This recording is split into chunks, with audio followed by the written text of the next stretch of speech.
If we indeed enter a liquidity crisis, which is a very high likelihood in the future, everything gets sold. So everything but dollars and short-term bonds and shorts are going to, those are the only things that are really going to work. That happened in '08 where you had that, gold ran up and then the global financial crisis hit, and banks sell what they can. And one of the things they can sell is physical gold. So gold got hurt for a while. It was on the other end of that. So early '09, when all the way to 2012, or I think it was 11 or 12, where gold just skyrocketed in value. I anticipate another such function to occur. I can't give you a timeline. I'm monitoring it every day, but I would be, I own gold. I continue to hold gold. I'm leery of that juncture in time where I see a financial, a liquidity event.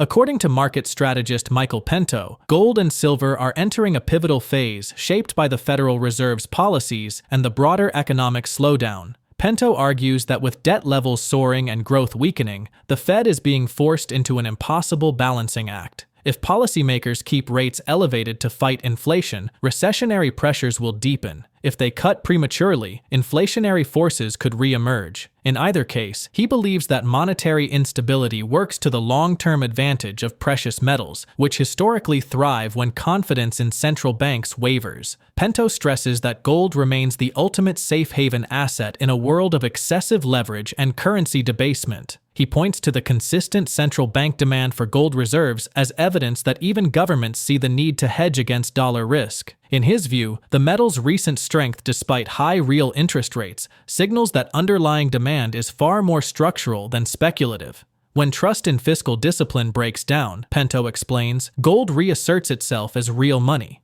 Silver, by contrast, is a more complex story. Pento highlights its dual role as both a monetary metal and an industrial commodity. While it often follows gold's trend, silver's additional exposure to sectors like solar energy and electronics gives it unique upside potential. Pento suggests that as governments accelerate the transition toward renewable energy, silver demand could spike, creating a structural shortage that drives prices higher even beyond gold's pace. However, this volatility works both ways. Silver can experience sharper corrections when liquidity tightens. Before we dive into Michael's sharp insights from his latest interview, make sure to hit that subscribe button and tap the bell icon so you never miss a moment when truth meets the market. Let's get into it. Let's look at so we have record stock prices, home ownership that's unaffordable to most Americans that can't afford a first-time house. Credit spreads are very tight. Financial conditions are as easy as they can possibly be. The total market cap of equities as a percentage of GDP is at 218%, which is unheard of in history. The average of the market cap of equities to the underlying economy, which is usually about 90%, that's fully valued equities. Now it's 218%. And the middle class has been eviscerated, yet somehow we need to embark on a massive rate cutting cycle that starts with 50 basis points. It's insanity. And you wonder why gold is doing so well, and you wonder why platinum is doing so well, and you wonder why silver is doing so well. It's obvious to me for those reasons, is that not only are the government has shown they have no interest in living in reality. And I guess the biggest reason, if you want to be honest, is because, when T-bills, which is where the Treasury is financing all of its debt, if the T-bill rate is 4.5%, the interest on the debt is much higher than if the T-bill rate was like 2 or 3%, which is where they want to take the overnight interbank lending rate. That's the reason they're trying to bring down interest payments on the debt. But let me see. The last time that Powell cut interest rates by 100 basis points was in late 2024, and the long end of the yield curve rose by 100 basis points, which, by the way, is where mortgage prices are geared towards, where corporate borrowing was done. So go and try to lower interest rates on the short end on the money market and watch what the capital market rate is. And then tell me how happy you are and how great the economy is doing when mortgage rates and corporate borrowing costs soar. Auto loan rates, too, are also a function of the longer end of the Treasury curve. So, that's, by the way, that's what I'm looking at. That's what my model is myopically focused upon, is credit conditions and financial conditions for when I need to get out of the market. See, I want to preempt anybody saying, sometimes I'm interviewed almost every week, and some body will say, well, you've been negative for so many years. Well, okay, I manage money for a living, so my returns are available for anybody to see. And we're making money this year. And we're making money. I made money almost every year I've managed money, except for I had a small loss in 22 because the bond market completely blew up. And I had a small allocation there. But if I was perpetually negative and perpetually short, then I would be out of business. I wouldn't have a business. I'm perpetually negative on the construct of the economy and the way the financialization of the American economy, negative real interest rates, nominal rates that were mostly nominal rates below 1% for most of the time between 2008 to 2022. Okay? That's what I'm negative on. I'm negative on the fact that the middle class has been wiped out. I'm not happy about that. Now, does that mean I'm negative on the stock market? No, I'm long the stock market right now. But I have an algorithm, a robust algorithm to let me know when I need to get out. Because the great reconciliation of asset prices is going to occur. And, when you have a total market cap of equities that's 218% and it should be 90%, there's only two things that can happen. Equities could stay here and then GDP could slowly catch up. But it's more likely going to be like this. They're both going to go down. GDP is going to go down, but asset prices are going to crash. That's what's happened every time in the past. The catalyst will be the fracturing of the credit markets. And if you don't have a plan, if you're going to sit there and say, "Oh, I own NVIDIA, and people are going to invest in AI," well, the customers of Google and Amazon and NVIDIA and any AI purveyor, those customers run out of money in a recession. They don't have the capital to throw at NVIDIA. So their business is going to dry up and it's going to crash like Cisco did in 2002. And it doesn't mean that the internet is bogus or we don't need fiber optic cable and switches and routers. It just means that a recession shuts off the capital investment and these companies will crash. And you want to avoid that in your buy and hold target date fund. You need to avoid that. Well, I've always espoused owning 5% of your net worth in gold, in physical gold. So let's start there. That hasn't changed. My portfolio, which invests in liquid paper gold, and by that I mean GLD, IAU, AAU, the gold, the physical gold mining ETF, where they say that they have the gold backing those holdings. I don't know for sure. But I know that the holdings are liquid and the price goes up when the metal goes up. I know that for sure. And there's also mining shares, which have vastly underperformed the metal. And I don't see any reason why that would change, because one of the things that makes gold so valuable is it's so hard to get out of the ground. You have to, spend a lot more money getting an ounce of gold out of the ground. So that's one of the reasons why I love the physical. Not to say you can't make money at times. I have some royalty stocks in the portfolio now too. But I also own platinum and energy as well. So gold is essential to have right now. It's about 15% of the portfolio right now. That's in addition to the physical that I espouse you hold yourself.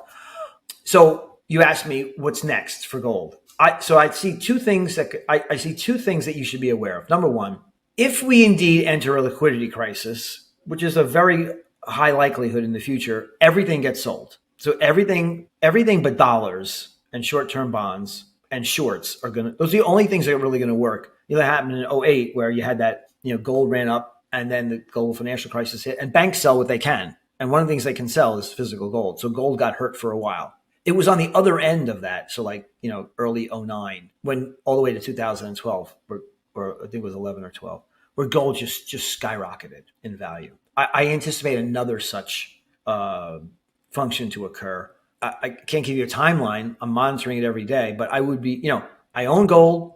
I continue to hold gold. I'm leery of that juncture in time where I see a financial, a liquidity event. I'd probably lighten up and then I would go. I mean, if you're not a trader, then I would just hold your gold. But on the other end of that, would I see a protracted, intense period of stagflation? I would be a very big buyer of gold, even increasing it to 20-25% of the portfolio. In the short term, MichaelPento underscores that gold and silver remain highly reactive to the Federal Reserve's signals, even subtle shifts in language, whether it's the suggestion of a slower pace of hikes or hints of a future rate cut, can ignite sharp rallies across the metals market. Gold, he argues, is primed to break into uncharted territory as investors worldwide look for safety amid growing financial fragility. Silver, meanwhile, with its smaller and more speculative market, could magnify those moves, producing outsized gains once traders sense a pivot in monetary conditions. Yet Pento cautions that this sensitivity cuts both ways. Should the Fed maintain or even harden its higher-for-longer stance, capital could briefly rotate into bonds and cash.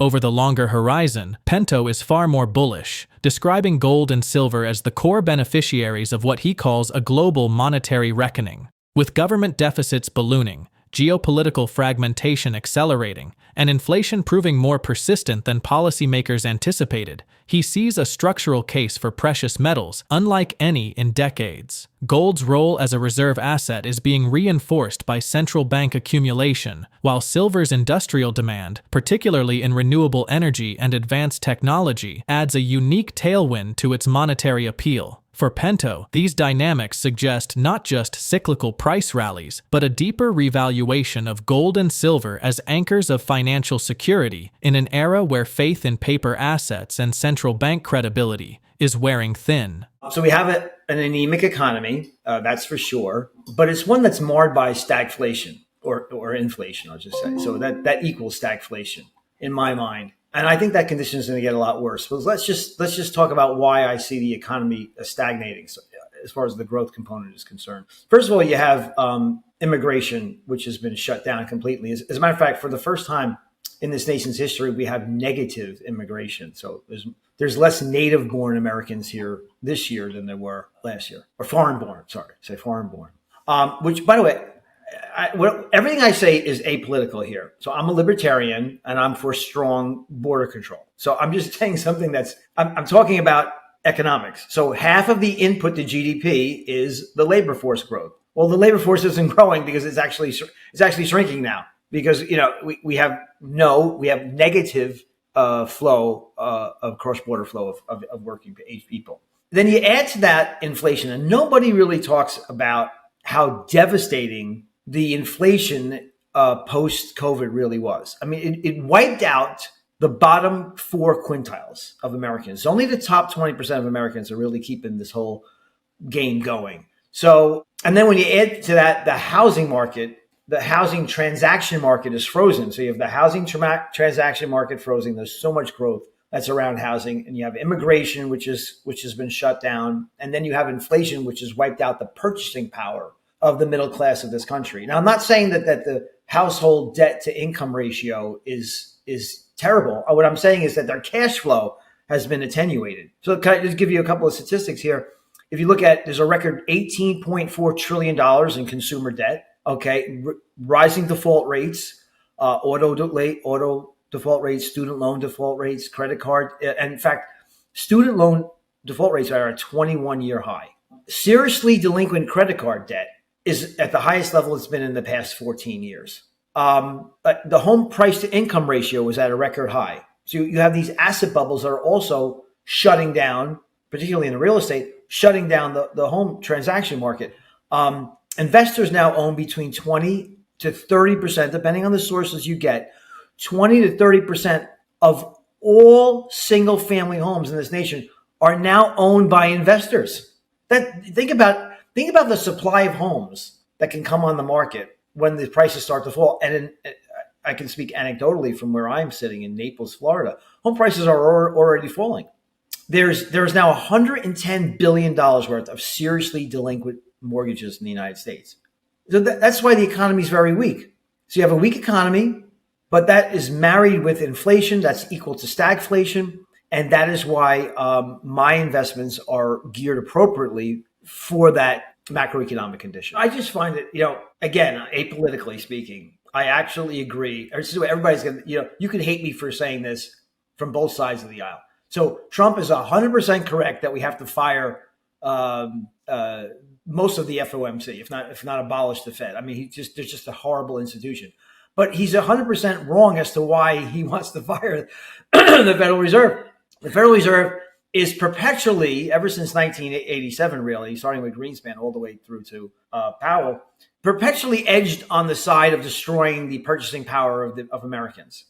So, for example, if I just told you that inflation is now running around 3%, and the Fed's target is 2%, That means inflation is running 50% above the Fed's target, and it's been above the Fed's target for 52 months in a row. Would you tell me that you'd be more inclined to hike interest rates or start an aggressive rate cutting cycle? I mean, it's just mind-boggling to me that they're actually going to do this. So listen, we need to end the Federal Reserve. We need to end that institution, close the Eccles building. And not because they don't cut rates fast enough, it's because they've destroyed the living standards of the average American. We can do without a Federal Reserve by just what we used to do is we fettered money supply. Look at the base money supply, which is what the Fed controls. If you fetter that base money supply to about what the increase in the mine supply of gold is, that's why we tied money to gold in the first place. It's about 2% per annum. And that's commensurate with population growth plus productivity growth, which is equal to GDP. So you never have an asset bubble anymore because you fettered the money supply growth to the increase in the labor force growth and to the increase in GDP. And then if you really bind the hands of the fractional reserve system of the banking system by saying, listen, we're looking at your assets, your loans, as compared to the base money supply, and that ratio can never get above a certain level. And if you get up and if you go out above your skis and you go out of business, you are going to fail. We'll allow you to fail, bank. Then you're not going to have these asset bubbles any longer. Get rid of the Federal Reserve and let the cost of money, interest rates, be a function of the supply of savings versus the demand for money. Yay. That's all you need, Jesse. We've solved so many problems in this country just by doing that. The outlook for gold remains firmly positive as global financial pressures continue to mount. Rising debt burdens, fragile economic growth, and persistent inflationary trends are creating conditions that favor assets with intrinsic scarcity. Gold has repeatedly proven its ability to act as a store of value when confidence in paper currencies and central bank policies weakens. As monetary authorities edge closer to loosening policy, gold is positioned to benefit from renewed liquidity flows, drawing both institutional and retail investors seeking protection from uncertainty. Silver, often called gold's volatile counterpart, carries even greater potential in a bullish environment. Its dual identity as both a monetary metal and an industrial necessity places it at the center of two powerful trends: the demand for financial security and the push toward technological and renewable energy development. When investors turn back to hard assets, silver historically amplifies gold's momentum, delivering sharper gains while also reflecting its growing role in the modern economy. Together, the two metals stand out as strategic assets, offering stability, opportunity, and resilience in a world where financial systems remain under constant strain. Drop your thoughts in the comments section below. If you find this video informative, don't forget to support our channel and turn on notifications to stay informed about our latest videos. See you in the following video.